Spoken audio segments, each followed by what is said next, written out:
Hi అండి, welcome to my channel. ఈరోజు కొత్త రెసిపీ వచ్చేసి వెజ్ శాండ్విచ్ అండి. ఇది మనం బ్రెడ్తో ఎలా అయితే వేయించుకొని చేసుకుంటామో సేమ్ అలానే నేను దోసతో అయితే ట్రై చేశాను. ఎలా ఉంటుందో ఏమో అనుకున్నాను, కానీ చాలా అంటే చాలా టేస్టీగా అనిపించింది. ఒకసారి ట్రై చేద్దామని ట్రై చేశాను. తిన్న తర్వాతనే మీకు వీడియో అయితే అప్లోడ్ చేస్తున్నాను. ముందుగా దీంట్లో కీర దోసకాయ, టమోటా అండ్ ఉల్లిపాయ, క్యారెట్, క్యాప్సికమ్ అండ్ పచ్చిమిర్చి అండి.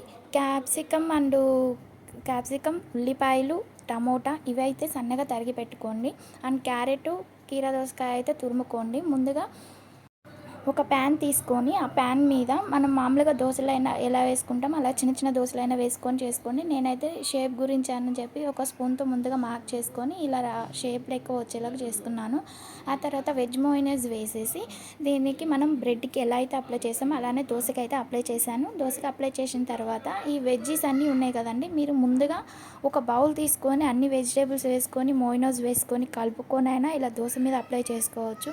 లేదా ఇలా ఒక్కొక్కటి దానిగా సింగిల్గా యాడ్ చేసుకుంటూ అయినా పైన మోయినైజ్ వేసుకొని మామూలుగా ఇప్పుడు పొటాటో మ్యాషర్ ఉంటుంది కానీ దాంతో అయినా అనుకోండి. నా దగ్గర అది లేదు, నేను మామూలు ఫోక్ స్పూన్తోనే లైట్గా అనేసాను, ఎందుకంటే నేను చిన్నది వేసాను కాబట్టి.